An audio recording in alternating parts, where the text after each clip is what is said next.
Hey, welcome into the Snap Fantasy Football Podcast. Here we are, guys. Championship week. First of all, congrats to you for getting to your fantasy championship. What an accomplishment.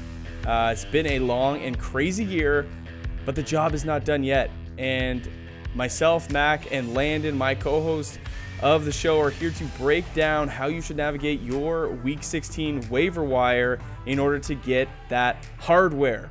I got my boy Lando with me. Before we get into that, if you have any start-sit questions, if you have any waiver questions that you would like us to answer specifically, comment down below and we will be sure to get to every single question. Landon, we come into this week with Clyde Edwards-Helaire out on injury, Cam Akers out with high ankle sprain, and Todd Gurley losing his job to Ito Smith, sat down, no longer the starter. Where do you go at the running back position this week to fill in some holes if you have them?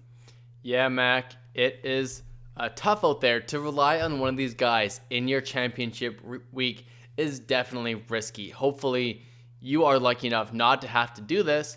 But my favorite one this week is Darrell Henderson. He's 63% owned. He's in a really good spot against the Seattle Seahawks. My video yesterday was about Cam Akers, thinking he was a locked and loaded starter, the start of the week to help you win championships. That's no more. So it's going to be Darrell Henderson. Now, Malcolm Brown could be involved a little bit more, so maybe temper your expectations. This might put Henderson as a more of a flex play than an RB2 play, but I still think he's in a really good smash spot against the Seahawks. Your thinking, though, with Cam Akers was that the potential for the number one workload there could be high fantasy output. Absolutely. So, I mean, Cam Akers is, I think we'll both agree, is a superior talent to Darrell Henderson, but given the opportunity, we've seen Darrell Henderson be quite good. No doubt, Mac. Now, another guy, a veteran, that might have a big opportunity is Le'Veon Bell. He's 54% owned in Yahoo leagues. Is Le'Veon Bell someone you are going to rely on, Mac? Now, I should preface that he got banged up at the end of the game. I'm not... His status might be questionable. I'm expecting him to play, but what are your thoughts on Lev, Mac? Yeah, I mean, when I look at the Kansas City Chiefs, they are a team that throws the ball a whole lot more than they run it, and the Atlanta Falcons on the opposing side of the field, giving up the fifth least fantasy points to opposing backs at just over 16 points per game. So factor in that Le'Veon Bell hasn't really looked great. It's not like he's been the commanding leader in this backfield. It's been a healthy split, but we could see Darrell Williams return to form, and you'll probably see that name on your waiver wire as well. I'm kind of staying away from Le'Veon Bell and Darrell Williams. I think, Le'Veon Bell, being a Chief, certainly has the chance to fall into the end zone, but that's, I think, where the upside lies. I am probably going to spend up for that Darrell Henderson instead of going for Lev Bell. I know the name value's there, but the value just hasn't been there with Le'Veon Bell.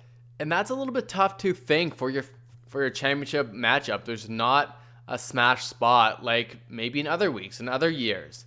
Another guy I should mention is Tony Pollard. Zeke Elliott was going to play this week, and then he was a surprise inactive. So yeah, I'm kind of expecting Zeke to be back on that field, but it's going to be more of a split workload than either. I wouldn't want to rely on either running back in your fantasy championship, honestly, at all in Dallas. What are your thoughts on that, Mac? Yeah, I mean, at 46% owned, Tony Pollard is certainly going to be available on most waiver wires. I think if you're the Zeke owner and you've made it this far, you can't afford to not have Tony Pollard on your team as a handcuff. You've seen the potential for him. You've seen the upside, what he's able to do. And last week's matchup was not a positive one for him. It was not a plus matchup at all. It was a tough one, and came out, balled out, did his thing. So if you're a Zeke owner, you need to. If your opponent is a Zeke owner, that's really a good block. I consider spending up some fab to maybe get Tony Pollard on my roster. And we haven't talked about how much we would spend this week on players, Landon, and the golden rule, when you make it to fantasy championship week, you spend it all. If you need the player, don't leave $1 on the table. Tips and tricks: look at your opponent, look at other people in the league that might need that player, and see how much money they have left. And if you have to outbid them by $1, do what you have to do, but spend every penny and get the players that you need. It could be the difference between winning and losing. One guy I'm going to kind of stay away from is Salman Ahmed. It's a guy that I think is when he gets the opportunity, he's fine, but I'm expecting Miles Gaskin to be back as well, along with Ito Smith, Benny Smell, and the. Did you say Benny Smell? That's what it almost should be. And either of those guys in the Cincinnati backfield, I'm kind of staying away from the whole group of those running backs, unless you're in an absolute dire, super deep league straight. Like, I doubt it. If you're in the championship and you're watching this, you're probably not. None of those guys are going to be locked in on any of my matchups. But if you have other specific questions, again, like Max said, comment below. Yeah, Ito Smith has been someone where we're like, oh man, Todd Gurley, he scored touchdown after touchdown week after week, and he's been great. Well, over the last 6 weeks, Todd Gurley has been very disappointing, and the Atlanta Falcons as a whole have been running the ball for under 3 yards a carry. They are the 6th worst team in the league in terms of running yards per game, and I just think in a matchup against the Chiefs, sure, they could run it, but I don't have a lot of faith that Ito Smith is going to be the difference maker for them. Might see Brian Hill mixed in, but I think it's a very lackluster performance, and I'm not willing to put my championship on the line with Ito Smith in there trying to carry the load. Now, at the quarterback position, Mac, this might be the biggest auto ad of all time. Jalen Hurts put up an absolute monster week this past week against the Arizona Cardinals and won people championships if you were willing to roll him out there in a bold move. Oh, and so bold that Doug Peterson has come out and said, hey, we're gonna do this thing again with Jalen Hurts in week 16. Yeah, thanks, Doug. We knew that, buddy. But Jalen Hurts back-to-back games with everyone doubting him, just balls out. He's so much more mobile than people gave him credit for, myself included. You really see how he changes a defense, having to put that linebacker and spy him, and he's still productive. He's tough. He makes the right throws. He's a much thrower of the football than other mobile quarterbacks we've seen, kind of like Lamar Jackson. I think Jalen Hurts is the complete package, and Carson Wentz is bye-bye, no longer. That's it. Other quarterbacks I would consider adding is Baker Mayfield. He's only 70 or 47% owned. They play the New York Jets. It's a good matchup. The Cleveland Browns are not going to take the Jets lightly. I don't expect the Jets to win another game. I also, now that you've brought them up, though, I really like the Browns' defense again this week. They played the Giants in probably one of the worst Sunday night games that we've seen all year, but they got the job done for you. Only 6 points allowed and only 1 sack, but it was a 10-point outing. I think they get a couple more, maybe a turnover, maybe get some pressure on the quarterback here in week 16 against the Jets. I like the Browns' defense if they are available. Deep super flex leagues, of course, you need to add a starting quarterback. Marcus Mariota is in play.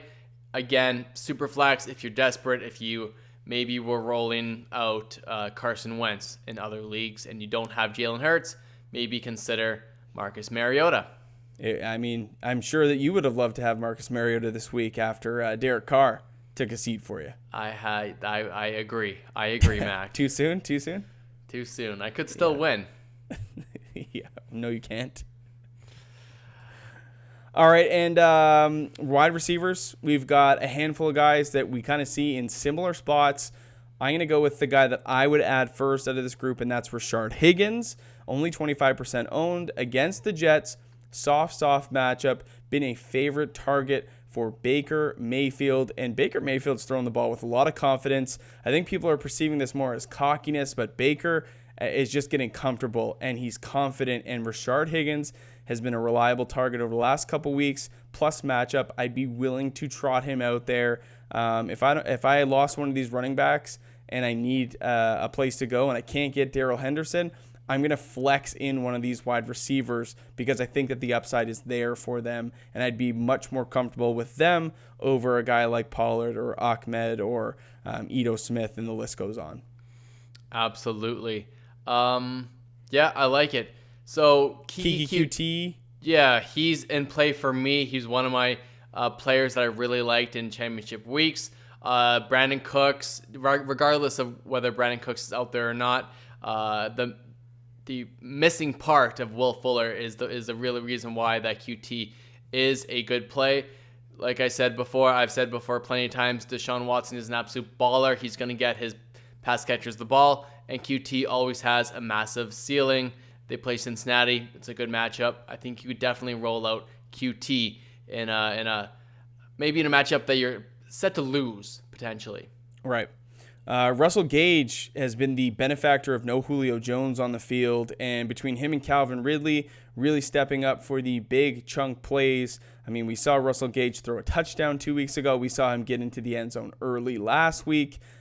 I think for the big playability, Russell Gage continues to be a solid start if, and that's the caveat here, if Julio Jones is not on the field. We'll stay close to his status all week and see how that pans out. But as of right now, I'd be adding Russell Gage in my leagues. He's only 24% owned, and I think could be a difference maker if Julio is not in the lineup.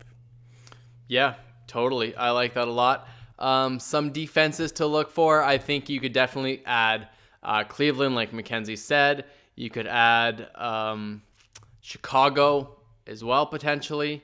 And any other defenses, Mac, that are kind of in the realm of possibility for you to stream out there this week? I think with so many people asking for defenses this week, we might do another video. So stay tuned to the channel if you want to see a defensive streamers this week. All it takes is you to click that subscribe button, hit the bell, and you'll be notified when a new piece of content drops your way. I'll end the video by saying that if Logan Thomas is available in your leagues, I think he's a really nice play this week.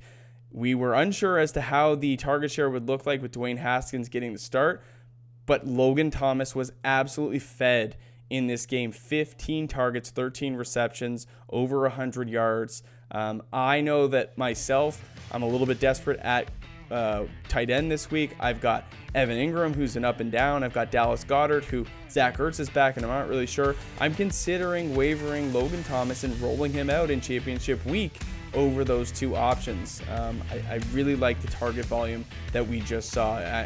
Not to say that that's going to happen again, but the possibility, the ceiling has just moved a little bit higher. So Logan Thomas, take a look for him on your waivers. Love that, Mac. All right, guys, make sure to like this video, subscribe to the channel, and we will see you next week. And this week. We'll see you this week. Good luck in your championship matchups, and take care. Yeah, we'll see you.